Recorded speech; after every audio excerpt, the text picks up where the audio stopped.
It is Friday afternoon, which means Sport Wrap is here to make sure that your head is wrapped around all the latest sports stories. Stay with us as we dive straight into the hit list.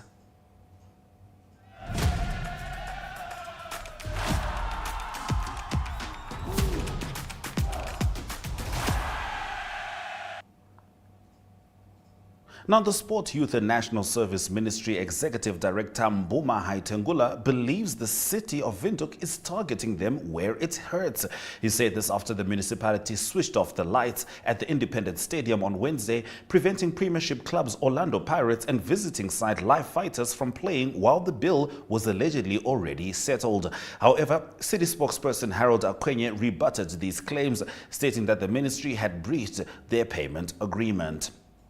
Moving over to some cricket, the under-pressure Zimbabwe Chevrons have 2 days to recover before their next match in the ICC T20 World Cup qualifying tournament held in Windhoek. The Zimbabweans were heavily criticized for their meek defeat to host Namibia the previous day, but brought their campaign back on track yesterday with a 9-wicket win against Tanzania at the United Field. Lowly ranked Tanzania have never previously played against Test nation Zimbabwe, but recovered somewhat from 55 for 8 to post 96 for 9 in their 20 overs. Sport Wrap was there and has this video. Just spent quite a bit of time in the change room with the team after that game. You ask what went wrong. As far as I'm concerned, we got everything wrong. We were awful today. Embarrassingly bad. I think it's probably one of the worst games I've ever been associated with in a Zimbabwean jersey. Why it happens, I've absolutely no idea. We train hard, we train with specifics. The guys worked really hard, they had enough energy coming into this game, but we batted poorly and we followed it up by bowling poorly and our fielding was average. So all in all, it's one of those that it's a terrible start to this tournament, but we do know that we've got to win the next 5 games and we can still qualify, and that's important from us. But not my best day and certainly not my happiest day. In fact, I feel like we should all be out here apologising to our fans. Well, when you're not playing particularly well and you've lost a bit of confidence, as we have, you know, we see demons in the wicket when we bat, and when we bowl there's no demons in the wicket. So I looked at that wicket and it looks a good batting strip. You know, I would have thought we would have scored 170, 180 comfortably. We gave a lot of wickets away. We're not batting positively, we're batting recklessly at the moment. So, you know, everyone can come back and say, well, the wicket turned a bit or it stopped in the wicket. But actually, I thought it was a really good batting wicket. And they proved it when they chased. You know, 170, 180 would have been a good target.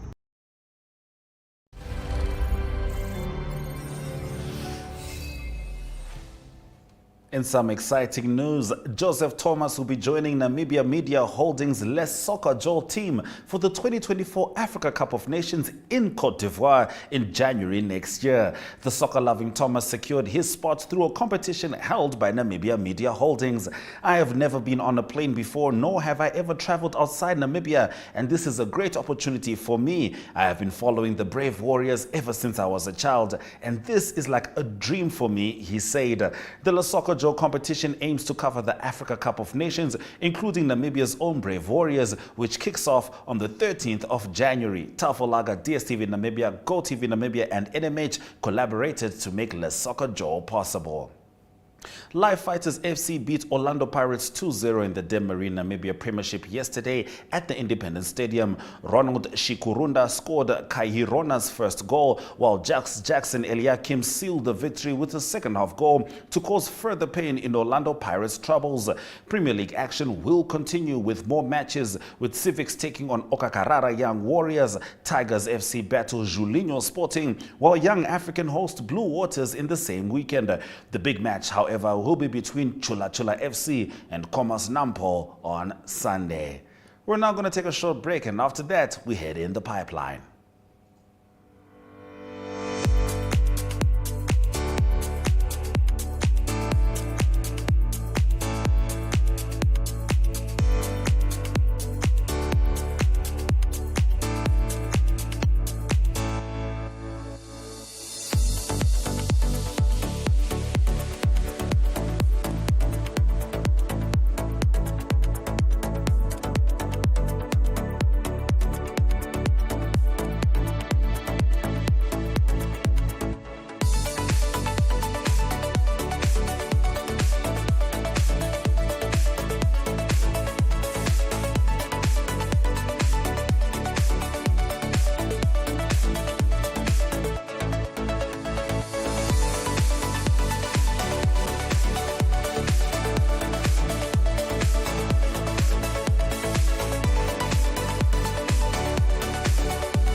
It's the season for savings at Woermann Brock.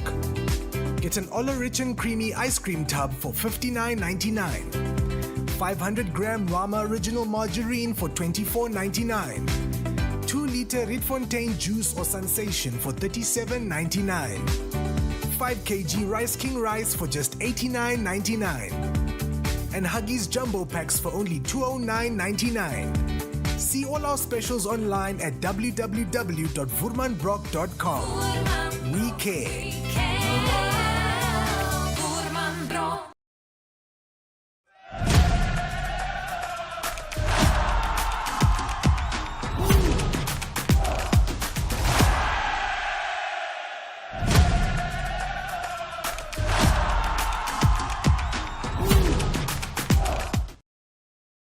Sport wrap, and it is time for us to get into the pipeline. Today, sport journalist Andrew Pullman caught up with FNB's Gordon Pokolo. The two spoke on the bank's sponsorship towards the looming FNB Sandman competition. Have a look. Right, so we are here talking triathlon, FNB Sandman Triathlon coming up at Swakopmund in December. With us, Mr. Gordon Pokolo of FNB Namibia. So welcome, and yeah. Good morning. So maybe first off, how many times has FNB been sponsoring this event? This year would be the 15th that we've been part of this event, so it's quite a milestone for us. So we've been involved with the Sandman or FNB Sandman for the last 15 years. Okay, so what has been the main motivation for FNB's involvement in it? I think the FNB Sandman is one of the biggest, if not the most recognizable triathlons that you get in the country, and I think we've built, you know, this triathlon throughout the years. So it's really just to give the athletes an opportunity to, you know, to show their talent and just to compete and have fun. Okay, kan we net hierdie deeltjie uitsny opgang vraag.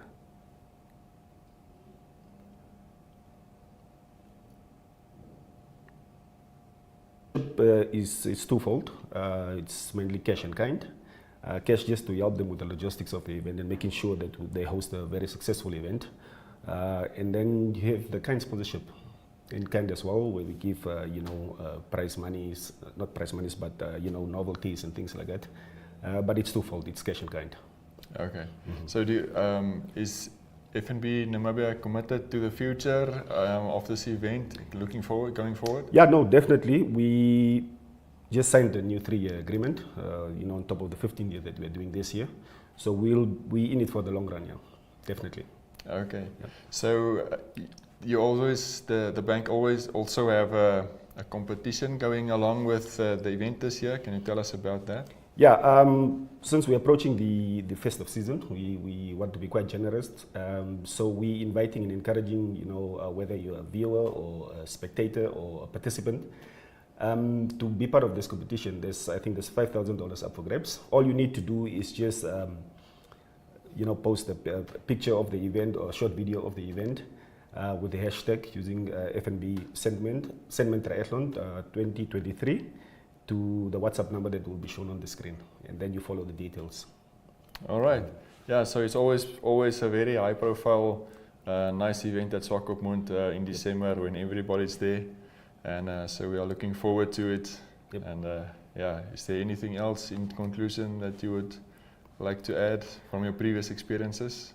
Yeah, it's really, like I said in the beginning, it's one of the biggest triathlons that we have in the country. We see the numbers growing each and every year on year, which is a very good thing. It's a positive sign. I'm sure we're going to get participants from outside the borders of Namibia as well. They did come in the past, but it's really just, you know, to start off the December. You know, we encourage especially the residents of Swakopmund and the surrounding areas like Walvis Bay, Arandis, and obviously those holiday goers that will be in the coast. To please go out and support, you know, the athletes, cheer them on, and lastly, just for people to have fun. That's really what it's about. All right, we appreciate your time. Thanks for coming in.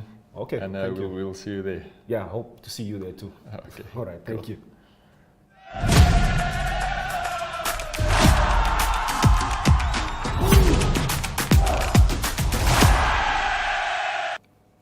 Also in the pipeline, we chat with boxing promoter Ems Moses, who has called on boxing stables to stay united while asking for sponsors to come on board. Welcome. I'm sure that it was indeed a good weekend where we witnessed boxing here inside the country. That was the Kinder Promotions boxing event. Well, how did you assess this one? No, this was actually a good show in terms of developing upcoming boxers that are entering the professional rank. And I think Namibia have a lot of talent. And we will still go back and say all we need is all the promoters to get sponsorship, especially the promoter that those who've been consistent in good time and bad time, whether there's money or not, they never stop promoting boxing. So I think the talent is there. Even the Saturday fight at Wanderers that was under Kinder Promotion, where I was also involved assisting Kinder to make sure that everything runs smooth. So we discover a lot of good talent from different clubs. And I think I'm looking forward to say it will be a very good move if we start having all these fighters fighting each other from different clubs. And also to make sure that promoters must be able to compete against each other here in the country, because Namibia have got more quality boxers compared to countries like Zimbabwe, Tanzania, South Africa. So whenever the Namibian boxers are fighting each other, there is always good action, and the people are start loving our local fighters. So I think we just need to put more effort, and of course to encourage the corporates to come on board. So whenever they get involved in boxing, they must make sure that they actually really follow the procedures and see who are the people involved in the sport, who are the people that really have the interest of boxing at heart. Because number don't lie, and then if you've been following boxing, you can see that all these promoters, they have been doing well, and of course we just need to fund them, and that's what is needed for boxing. Especially from my side of AC Boxing, I have set a record. I've been doing boxing for the past 8 years as a promoter without a sponsor, and I've been consistent doing 3 fights a year, 2 fights a year. We've been involved international, making sure that the boxing is at the level to be able to compete with the Americans. So we can only get good results if we can set our foundation right, and that's to invest, because boxing is quite costly, even though it's not that too much expensive. But if you have an assistant financially, it makes life easy for the promoter to do events. And to also discourage the boxers, if they can fight ever after 2 months, then it will also help them, because now the challenge that we have is the funds, where you find a boxer who is now upcoming and he only have like 2 fights a year. That's really less, and I think those boxers at the age of 20 to 21, they're supposed to fight like 4 times a year or to 5 times a year, because the more they're active, they will also improve their skill level. And that will also build the interest of boxing in the country, and I think that's really the thing that we need to focus come 2024. Right. And the unity of promoters, I think I need people to work together for the benefit of the sport. We don't need to like each other like this and that, but the business of boxing must not be affected just because there are people that don't want to be close to each other. But at the end of the day, that can be done also if the Boxing Commission set up good rules that force promoters to work together in terms of competition, especially when it comes to the national championship, because those are championships that have been run by the commission. So if the boxer from this table is now qualified to fight this, it's now for the commission to push and say this fight must happen, because they are part of this program. I think that's all I can say. Mm-hmm. And thank you. Thank you so much, Ems. We're looking forward to hearing more plans from you. I'm sure that will come in due course as well, where we hear from the AC Boxing and the year and all that. But thank you so much for being here. Thank you. We've always had the bravery to stand up for what is Namibian, from protecting our homes to fighting injustices. We still celebrate what it means to us and raise a glass to those who show their bravery. No matter how they take on the world, with all this potential in the land of the brave, what will you do to make this Namibia your Namibia?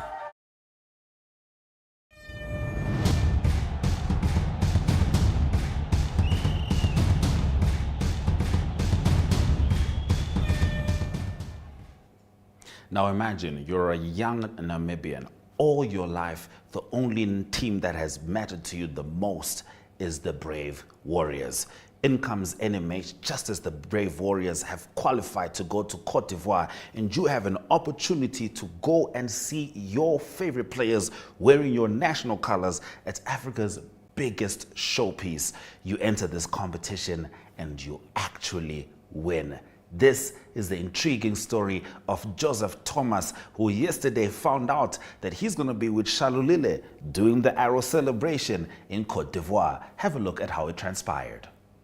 Gentlemen, we're going to do a countdown for the popping of balloons.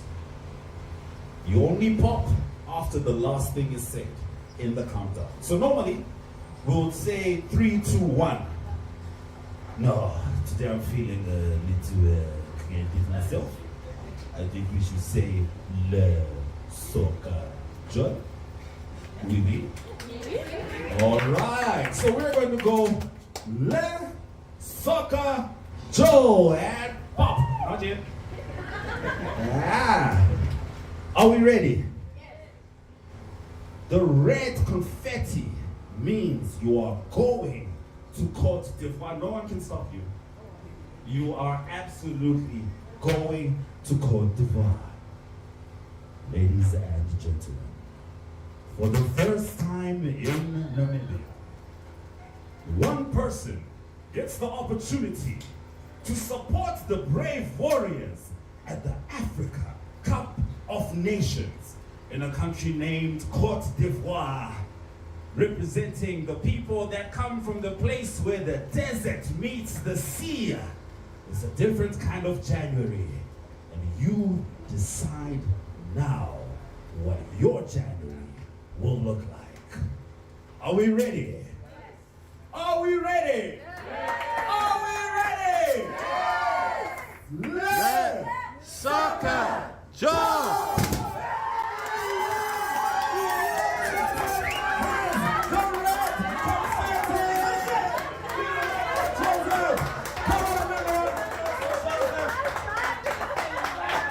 Well done, Joseph! Lucky guy! Well, they say every man makes his luck, and Joseph Thomas, today is your lucky day, but it has been a long time coming, I'm sure of that, ever since the competition started, and we are here at Biggie's Car Wash, and well, what a time to be alive for you, what a time to be alive. I repeat again, maybe you think you're dreaming, you can pinch yourself once more and see whether you're dreaming or not. Well, it is not a dream. You have made it, my friend. You have made it. You are going to the Africa Cup of Nations in January. The family is going to know, Namibia is going to know, and Africa is going to know, as well as the world is going to know about your existence right now. Well, tell me, how do you feel about this? It's a bit of too much emotions, but to be honest, I'm very exciting. And it seems like you're saying I think I'm still dreaming. But I would like to thank all the sponsors for making my dream alive. And the fact is that I'm one of the biggest Brave Warriors supporter, and it will be an honor for me to cheer behind them and in Ivory Coast.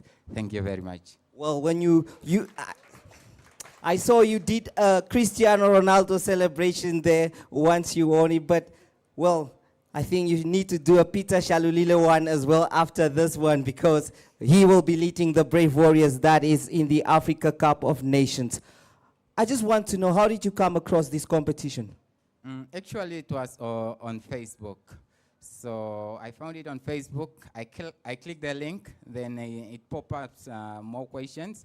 So for me, the questions were very easy because I'm a fan of Brave Warriors and I have been following Brave Warriors for so long. So I clicked the link, I answer all the questions. So I post the link on my WhatsApp status and on Instagram. So and also I notify my family member, friends. So they applied through my reference link, and I would like to thank them for that, because it's a big moment for me. Thank you, you guys. You have done it for me. Well, you see, they have done it for him. Well, before we conclude, it's just an interesting question. Have you been outside of Namibia before? Have you been on an aeroplane before? Have you been to West Africa before? To be honest, I haven't been in a plane so far and outside the border of Namibia. But that's why I'm saying this is a big moment for me. My dream have come true. Thank you very much. Well, you see there, ladies and gentlemen, dreams are made true, and we all have to thank the sponsors for making sure that this gentleman realizes his dreams. I'm sure as a boy growing up in the dusty streets of Namibia, you are now going to the coastal place that is in the Ivory Coast. I hope to see. We will join each other there, of course. We have to start making friends already there. I see you are a lucky chap. We might get more luck that side as well.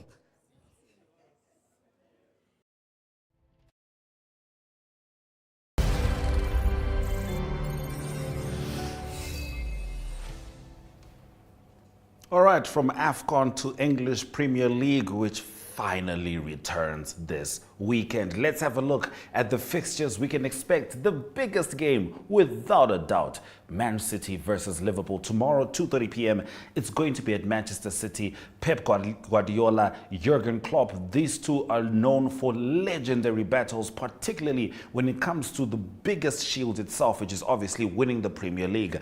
But tomorrow, I expect things to be very exciting, very chippy. Haaland, he hasn't been having the season that he had last year.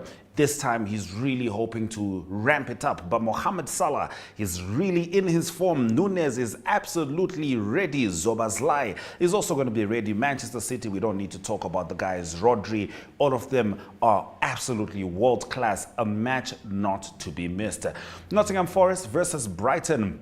That's also going to be very exciting. Brighton had a strong start to the season. They've been whittling since, so obviously they're trying to do their best. But Nottingham Forest, particularly potent at home. Luton Town, the English Premier League's brand new baby, has been having a bit of a tough time. But what they have shown is some resilience against some of the bigger clubs, and perhaps they can register a significant home win against Crystal Palace. Sheffield United and Bournemouth, clubs with similar struggles. One of them hoping to do better than its Burnley, West Ham, Newcastle, Chelsea. That's a big one. We know Arsenal fans will certainly be watching that one as well. So, yeah, crazy weekend ahead. Arsenal is going to be playing Brentford without Raya because he used to be for Brentford. So that means Ramsdale has another opportunity to prove himself. But for me, Ashwin Berry, enjoy the Premier League weekend. Enjoy all the sport that's going to be happening. I'm leaving you in the safe hands of Ari Hogard going globetrotting.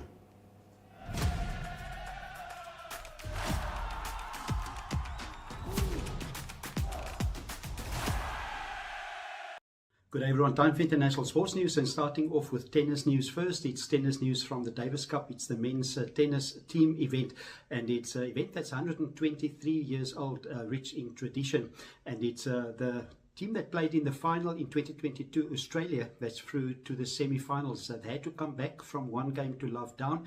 That was against the Czech Republic. But in the end, it was Alex de Minaur. He is number 12 in the world. He won his singles game for Australia, and to make it 1-1. And then it was Matthew Edman and Max Purcell. They won the doubles against Leheshka and Adam Pelcek. That score was 6-4 and 7-5 for Australia to go through by 2 games to 1, and they will play in the semi-final against Finland. It is in the doubles. It was Matthew Edman and Max Purcell that performed well. They a good combination together. They actually won the 2022 Wimbledon tennis tournament. Other quarterfinals are still to be played. Is England that will play against Serbia, and it is England that will play without Andy Murray, that is injured, and then it will also be Italy that will play against the Netherlands. The final of this event, the Davis Cup for men, will be played on Sunday. It's being played in Malaga in Spain. Continuing international sports news with cricket news, it is the World Cup 50-over World Cup cricket that's just concluded, with Australia winning their 6th title against India. But India and Australia still continuing to play cricket now. It's a tight schedule. Just a few days after the conclusion of the World Cup, they play a T20 5-day series that will start on Thursday. Many of the players have not gone back to Australia, so some of the core batsmen that stayed behind will be Travis Head, Also Steve Smith and Matthew Wade. Matthew Wade will be the captain. But Australia will be without many of their seam bowlers or their best bowlers. Their three best seam bowlers went home to Australia. Those are Pat Cummins, also Mitchell Starc and Josh Hazlewood. They're not going to play in the 5-day T20 or the 5 series T20 games against India.